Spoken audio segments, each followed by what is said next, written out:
Hello friends, स्वागत है आप सभी का मेरे इस नए वीडियो में। फ्रेंड्स, मेरा जो आज का वीडियो है वो ना केवल आपके नॉलेज व्यू से इम्पॉर्टेंट है, बल्कि आने वाली सारी एग्ज़ाम्स के लिए भी आपके बहुत ज़्यादा इम्पॉर्टेंट रोल प्ले करता है। फ्रेंड्स, मेरे आज के इस वीडियो का टॉपिक है सेना की अग्निपथ स्कीम। क्या है सेना की अग्निपथ स्कीम? कौन इसके लिए एलिजिबल है? क्या इसकी एलिजिबिलिटी है? क्यों गवर्नमेंट ने इसे लॉन्च किया है? और जब से गवर्नमेंट ने इसे लॉन्च किया है तब से अब इतने लार्ज अमाउंट में स्टूडेंट क्यों प्रोटेस्ट कर रहे हैं? क्या कारण है? इसके एडवांटेजेस क्या है? क्या इसके डिसएडवांटेजेस है? मैं सारे क्वेश्चंस के आंसर आप लोगों के लिए लेके आई हूँ। सारे द हिंदू के इम्पोर्टेंट डेटा फैक्ट्स लेके आई हूँ। फ्रेंड्स, आप सभी से एक रिक्वेस्ट है कि वीडियो को पूरा देखें, ताकि आप लोगों के जो भी इम्पोर्टेंट इन्फॉर्मेशन है, मैं आप लोगों के लिए जो इम्पोर्टेंट इन्फॉर्मेशन लेकर के आई हूँ वो आप तक पहुंचे। फ्रेंड्स, एक रिक्वेस्ट और है कि चैनल को सब्सक्राइब करना ना भूलें, बेल आइकन प्रेस करना ना भूलें। वीडियो अगर अच्छा लगे आप लोगों को तो लाइक कर ज़रूर करें। चलिए फ्रेंड्स, स्टार्ट करते हैं। फ्रेंड्स, सबसे पहले मोदी जी ने ये स्कीम लॉन्च करी थी 14 जून 2022। 14 जून को मोदी जी ने इस स्कीम को लॉन्च किया था, जब उन्होंने कहा था कि 10 लाख पर्सन्स को गवर्नमेंट जॉब मिलेगी 18 मंथ में। 18 मंथ में 10 लाख गवर्नमेंटल जॉब देने का जो अनाउंसमेंट किया था मोदी जी ने, वो उस इसी स्कीम से रिलेटेड था। इसी में बहुत सारे रिक्रूटमेंट होंगे, बहुत सारी वैकेंसियाज रहेगी रेलवे में, अदर डिपार्टमेंट्स में। जैसे कि आपको यहाँ पे डेटा दिख रहा होगा कि यहाँ पे कितनी सारी सीट्स वैकेंट पड़ी हुई है। और यहाँ पर कि बताया गया है कि 2020 में 8.8 लैक्स जॉब्स वैकेंट पड़ी हुई है यूनियन गवर्नमेंट की। यहाँ पर सेंटर ने क्लियर किया है कि एक्चुअली अग्निपथ स्कीम है क्या। गवर्नमेंट ने, डिफेंस मिनिस्टर ने इस स्कीम को लॉन्च किया था। फ्रेंड्स, एक और इम्पोर्टेंट चीज मैं बता दूं, अग्निपथ स्कीम लॉन्च हुई थी 14 जून को। ये आप ध्यान रखिएगा, ये आपके एग्जाम के लिए बहुत ज्यादा इम्पोर्टेंट है। आपसे ये पूछ सकते हैं कि कब अग्निपथ स्कीम लॉन्च हुई थी। अग्निपथ स्कीम है क्या? इसमें क्या दिया गया है कि आपकी जो भी यूथ रहेगी 4 इयर्स के लिए रिक्रूट किया जाएगा आर्मी में, अदर फोर्सेस में। 46,000 मेंस को और वुमेन्स को 90 डेज में। जो इस स्कीम के थ्रू रिक्रूट होंगे उन्हें कहा जाएगा अग्निवीर्स। इनका 4 ईयर का टेन्योर होगा। यहाँ पे गवर्नमेंट ने बताया है कि 46,000 मैन और वुमेन 90 डेज में क्या होंगे, रिक्रूट किए जाएंगे। यहाँ पे आपकी पेमेंट क्या होगी, क्या सैलरी होगी? तो आपका जो फर्स्ट ईयर रहेगा उसमें बेसिक पे रहेगी 30,000, जो आपको 21,000 इन हैंड मिलेगी। और साथ ही में आपका ये सेवा निधि में 9,000 क्या होगा, एडजस्ट होगा। और साथ ही में गवर्नमेंट भी कंट्रीब्यूट करेगी 9,000 आपकी सेवा निधि में। ऐसे ही सेकेंड ईयर की सैलरी आपकी 33 रहेगी, थर्ड ईयर की 36,500 और फोर्थ ईयर की 40,000। यहाँ पे आपको इतना अमाउंट इन हैंड मिलेगा। और साथ ही में आपका ये जो अमाउंट है ये आपका सेवा निधि में कंट्रीब्यूट होगा, और ये गवर्नमेंट की तरफ से सेवा निधि में कंट्रीब्यूट होगा। जो आपका 4 इयर्स का कंट्रीब्यूशन होगा सेवा निधि में वो 5.2 लाख होगा, और साथ ही में जो गवर्नमेंट का कंट्रीब्यूशन होगा वो 5.2 लाख होगा। यहाँ पे आपको अदर बेनिफिट्स क्या मिलेगा, यहाँ पे आपको 48 लाख का लाइफ कवर मिलेगा, इंश्योरेंस मिलेगा। साथ ही में अगर आपको कुछ हो जाता है या आपको कुछ डिसेबल हो जाते हैं तो आपको 15 lakh to 44 lakh one time X criteria मिलेगा, मतलब आपको कंपनसेशन मिलेगा। जैसे कि अगर आपकी सर्विस के में रहते हुए अगर आप शहीद हो जाते हैं तो आपके फैमिली को 44 लाख का अमाउंट मिलेगा, प्लस आपकी जो भी रिमेनिंग सैलरी रहेगी वो आपके परिवार वालों को मिल जाएगी। आफ्टर 4 ईयर, जब आपके 4 इयर्स कंप्लीट हो जाएंगे तो आप लोगों को सेवा निधि पैकेज मिलेगा 11.71 लाख का। इसे क्या कहा गया है, सेवानिधि पैकेज कहा गया है। याद रखिएगा, इसे कहा गया है सेवानिधि पैकेज। आप लोगों की जो सर्विस का होगा वो 4 ईयर टेन्योर होगा। फर्स्ट मंथ की सैलरी ये रहेगी आपकी, 30% आपका बेसिक डिडक्शन रहेगा सैलरी में, जो जिसे आपकी जो सेवानिधि स्कीम में कंट्रीब्यूट होगा। ये सब मैंने आपको ऑलरेडी बता चुकी हूँ। यहाँ पे सबसे मेन क्वेश्चन आता है यहाँ पे, कौन इसके लिए एलिजिबल होगा, कौन अप्लाई कर सकता है। यहाँ पे एलिजिबिलिटी रखी गई है एज की 17.5 साल से 21 साल की। यहाँ पे आपका जो क्वालिफिकेशन रखा गया है वो 10th क्लास और 12th क्लास का रखा गया है। इसकी जो ट्रेनिंग होगी वो ITIs में होगी, अलग अलग तरह की स्किल्स के साथ में। यहाँ पर कॉम्बैट आर्म्स में सिर्फ मैन को ही रिक्रूट किया जाएगा, क्योंकि यहाँ पे अलाउ नहीं है वुमेन्स के लिए। यहाँ पर वुमेन्स को नेवी में रिक्रूट किया जाएगा। फर्स्ट ईयर में यहाँ पे 46,000 रिक्रूटमेंट करेंगे तीनों सर्विसेज में। यहाँ पे 50,000 एनुअली रिक्रूटमेंट होगा। एवरी 6 मंथ्स में यहाँ पे 25,000 रिक्रूटमेंट किए जाएंगे। 1.7 लाख अग्निवीर रिक्रूट किए जाएंगे, जो कि नेवी में रहेंगे 12,500 और 15,400 हमारी एयरफोर्स में रिक्रूट किए जाएंगे। यहाँ पे क्या अग्निवीर की ट्रेनिंग्स होगी, कैसे ट्रेनिंग्स होगी, किस अकॉर्डिंग ट्रेनिंग्स होगी, तो यहाँ पे जो रोल होगा वो असाइन होगा आपकी पोस्ट के ऊपर डिपेंड होगा कि आपको कौन सी पोस्ट मिली है, उस अकॉर्डिंग आपको ट्रेनिंग दी जाएगी। ट्रेनिंग आपकी 10 वीक्स से लेकर के मैक्सिमम 16 मंथ्स की ट्रेनिंग होगी। यहाँ पर बताया गया है कि हमारी डिफेंस मिनिस्ट्री का जो भी खर्चा है, पूरा सर्विस का एक्सपेंडिचर है, वो क्या दिया गया है, क्यों गवर्नमेंट ने इतना बड़ा कदम उठाया कि हमारी आर्मी में, हमारी सेनाओं में क्यों 4 इयर्स के लिए रिक्रूटमेंट किया जा रहा है। जैसे कि आपको यहाँ पे दिख रहा होगा कि जो FY हमारा फाइनेंशियल ईयर 19 है, वहां पर हमारा जो रेवेन्यू है 1.96 ट्रिलियन था। यहाँ पे हमारा जो पेंशन है वो 1.02 ट्रिलियन तो हमारी पेंशन में चली जाती थी जवानों की। 0.95 हमारा कैपिटल बचता था, तो ये जो हमारे फिक्स्ड असेट्स हैं उसमें लग जाता था। ऐसे हर साल हमारा क्या हो रहा है, एक्सपेंडिचर, हमारा रेवेन्यू जो है वो बढ़ते ही जा रहा है। यहाँ पे हमारी कैपिटल भी थोड़ी सी इंक्रीज हुई है, बट हमारे रिसर्च एंड डेवलपमेंट में इतना खास जो सपोर्ट है वो मिल नहीं पा रहा था। इसीलिए गवर्नमेंट ने इस स्कीम को लॉन्च किया है कि यहाँ पर थोड़ा सा यहाँ पे डिक्रीमेंट मिलेगा गवर्नमेंट को, कि जो पेंशन वाला काम है वो थोड़ा सा कम हो जाएगा सेना के लिए। जो हमारा पर्टिकुलर एक जवान का जो पूरे टाइमिंग का खर्चा आता है वो 10 से 12 करोड़ रुपए आता है। यहाँ पे जो हमारा 2023 का जो फाइनेंशियल ईयर 23 का जो एस्टीमेट लगाया गया है, तो यहाँ पर बताई गई जो हमारा रेवेन्यू है वो कुछ तो बढ़ेगा ही, साथ ही में हमारा जो कैपिटल है वो भी थोड़ा सा बढ़ेगा, बट वो थोड़ा सा यहाँ पर डिक्रीमेंट देखने मिलेगा गवर्नमेंट को। और ये जो पैसा बचेगा वो मे बी पॉसिबल हमारी गवर्नमेंट कहाँ लगा दे, हमारे रिसर्च एंड डेवलपमेंट में लगाए, क्योंकि हमारा जो रिसर्च एंड डेवलपमेंट है उसमें इतना खास अमाउंट लग नहीं पाता है और हम इतना खास रिसर्च नहीं कर पाते। अब इसमें आगे बात आती है कि यहाँ कोई कंसर्न है क्या।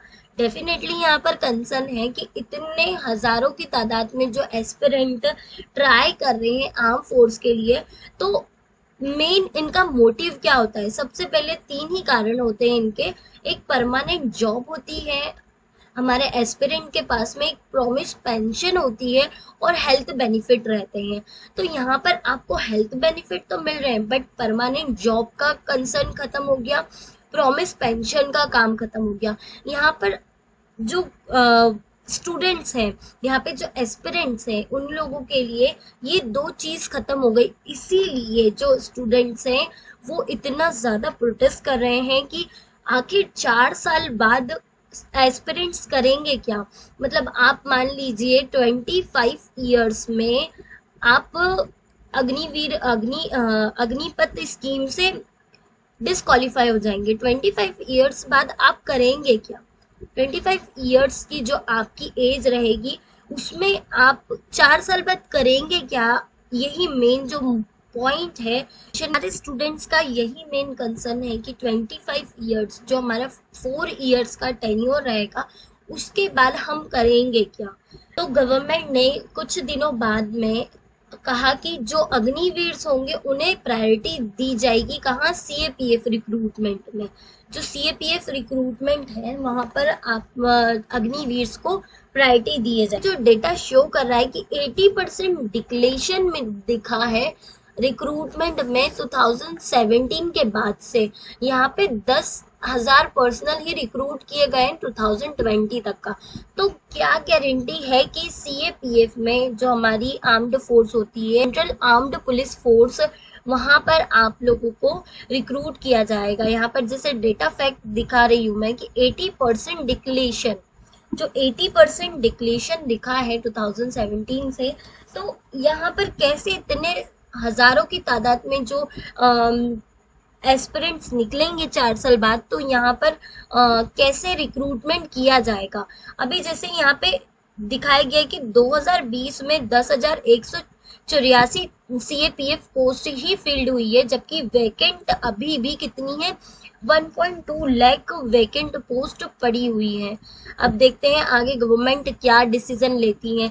यहाँ पे बताया गया है कि 3 इयर्स का जो डिग्री प्रोग्राम है अग्निपथ रिक्रूटर्स को यहाँ पे दिया जाएगा। 3 ईयर की जो इग्नू यूनिवर्सिटी है, इग्नू यूनिवर्सिटी, उसके थ्रू आपको यूजी की डिग्री दी जाएगी, जो कि एआईसीटीसी से भी रिकॉग्नाइज रहेगी, जो कि एनसीवीईटी से भी रिकॉग्नाइज होगी।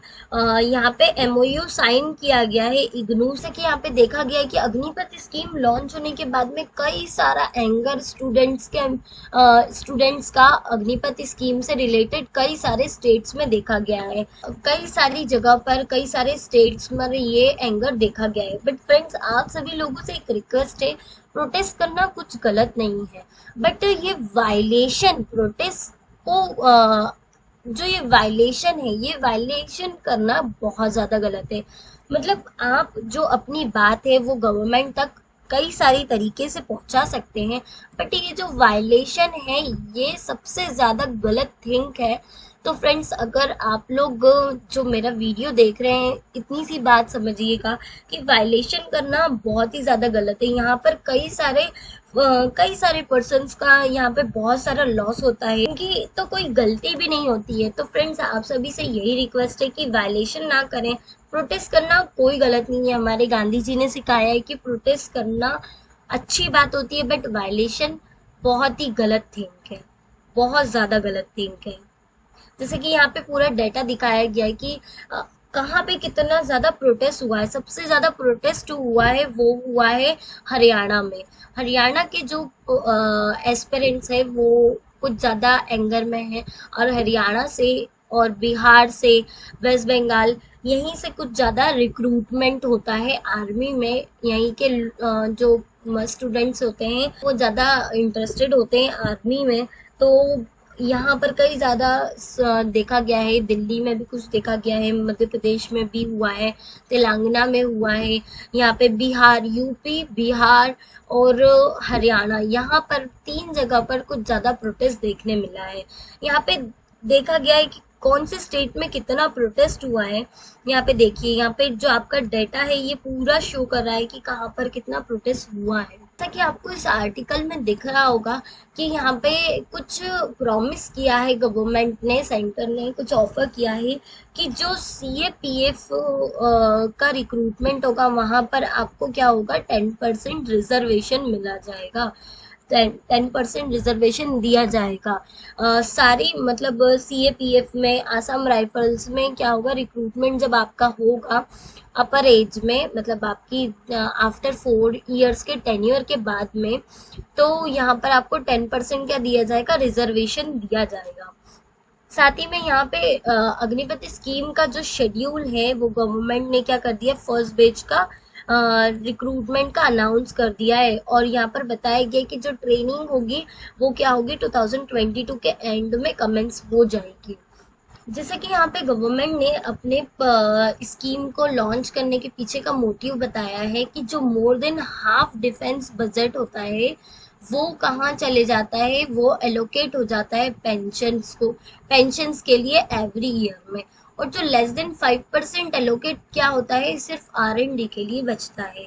70% जो बजट होता है वो रेवेन्यू एक्सपेंडिचर में चले जाता है और 30% क्या होता है, वो कैपिटल एक्सपेंडिचर में चले जाता है। जैसे कि यहाँ पे बताया गया है कि जो 40% है ये बजट FY11 में था, मतलब हमारा 2011 में जो 40.6% बजट था रेवेन्यू एक्सपेंडिचर का, पेंशन का, वो क्या हो गया है, बढ़ते बढ़ते कितना चले गए, 51.4% चले गया है FY2023 में, मतलब हमारा फाइनेंशियल ईयर 23 में। और जैसे कि आपको यहाँ पे नीचे रेड लाइन शो दिख रही होगी कि ये जो है हमारा 2011 में जो बजट था हमारे रिसर्च एंड डेवलपमेंट का, वो 5.6 था, वो नीचे गिरते गिरते कहाँ पर आ गया, 4% पर आ गया है। इसीलिए गवर्नमेंट ने इस स्कीम को लॉन्च किया है कि ताकि हम हमारा जो रिसर्च एंड डेवलपमेंट है उस पर अपना पैसा लगा सके और हम अपनी रिसर्च खुद कर पाए, और हम हमारे गवर्नमेंट जो भी एक्सपेंसेस से, जो भी हमारे एसेट्स हैं, दूसरों से एक्सपोर्ट ना कराते हुए हम अपना क्या करें, खुद अपने हथियार बनाएं। तो फ्रेंड, जैसा कि गवर्नमेंट ने 10% रिजर्वेशन देने का कहा है CAPF और आसाम राइफल में, बट यहाँ पर रिक्रूटमेंट जब एक्स सर्विसमैन को ही नहीं दी गई है गवर्नमेंट के द्वारा, तो यहाँ पर जो अग्निवीर के एस्पिरेंट्स रहेंगे उन लोगों को कैसे रिक्रूटमेंट मिलेगी, ये सबसे बड़ा कंसर्न रहेगा। जैसे कि मैं आपको यहाँ पे डेटा दिखा रही हूँ कि यहाँ पे टोटल ऑर्गेनाइजेशन ये दी हुई है कि यहाँ पे कितनी ऑर्गेनाइजेशन है, इनके बेसिस पे इनके क्लासिफिकेशन किए गए हैं पोस्ट के, कि जैसे ग्रुप सी में रिजर्वेशन है 14.5% का, टोटल इतनी पोस्ट है, बट यहाँ पर कितनी 9.1% सर्विसमैन को, एक्स सर्विसमैन को ही जॉब मिल पाई है। टोटल 2.5 लाख, मतलब करीब 2.75 लाख पोस्ट में से सिर्फ 24,000 को ही यहाँ पे रिक्रूटमेंट मिला है, यहाँ पे जॉब मिल पाई है। तो ऐसे पूरा ओवरऑल डेटा जो मेंशन किया गया है कि ग्रुप डी में 24% का रिजर्वेशन है, यहाँ पे 1 लाख जॉब है बट 22,000 को ही जॉब मिल पाई है। तो जैसे कि यहाँ पे CAPF और PMF की बताई गई है जॉब्स के बारे में, यहाँ पे ग्रुप ABCD है, तीनों में 10% रिजर्वेशन है। यहाँ पर इतनी पोस्ट दी हुई है, इतनी पोस्ट टोटल है, बट यहाँ पर देखिए इतनी सिर्फ रिक्रूटमेंट हुई है और यहाँ पर इतने कम परसेंट रिक्रूटमेंट किया गया है गवर्नमेंट के द्वारा, यहाँ पे 2.2%, और यहाँ पे देखिए ग्रुप सी में तो 0.47%, इतना कम तरीके का। यहाँ पे ओवरऑल आप डेटा देख लीजिए कि कितना कम परसेंट यहाँ पर रिक्रूटमेंट किया गया है। तो यहाँ पर यही मेन कंसर्न है, हमारा क्वेश्चन ही यही है कि तो सवाल हल होगा क्या, इतने सारे जो 75% जो रिक्रूटर्स निकलेंगे, जो एस्पिरेंट्स निकलेंगे, उनका क्या होगा। 10% जो बोला गया है कि CAPF में, आसाम राइफल में रिक्रूटमेंट मिलेगा, 10% रिजर्वेशन मिलेगा। तो फ्रेंड, जैसे कि आपको सामने डेटा नज़र आ रहा होगा कि यहाँ पर एक्स सर्विसमैन को ही जो जॉब अवेलेबल नहीं करवाई गई है, यहाँ पे रिक्रूटमेंट एक्स सर्विसमैन का ही नहीं हुआ है। तो आगे आने वाले अग्निवीर का क्या होगा, ये हम आने वाले समय में ही जान पाएंगे कि गवर्नमेंट इस पर क्या एक्शन लेती है। तो फ्रेंड्स, ये थी हमारी आज की वीडियो। इस वीडियो में मैंने अग्निपति स्कीम से रिलेटेड सारी इंपॉर्टेंट इंफॉर्मेशन आप लोगों के साथ, डेटा के फैक्ट के साथ में आप लोगों से शेयर की है। तो फ्रेंड्स, अगर ये वीडियो अच्छी लगी हो तो वीडियो को लाइक करें, कमेंट करें, शेयर करना ना भूलें, मेरे चैनल को सब्सक्राइब करना ना भूलें, बेल आइकन प्रेस करें ताकि आने वाली वीडियोस की लेटेस्ट अपडेट आप तक पहुंचती रहे। मिलते हैं हमारे नेक्स्ट वीडियो पे।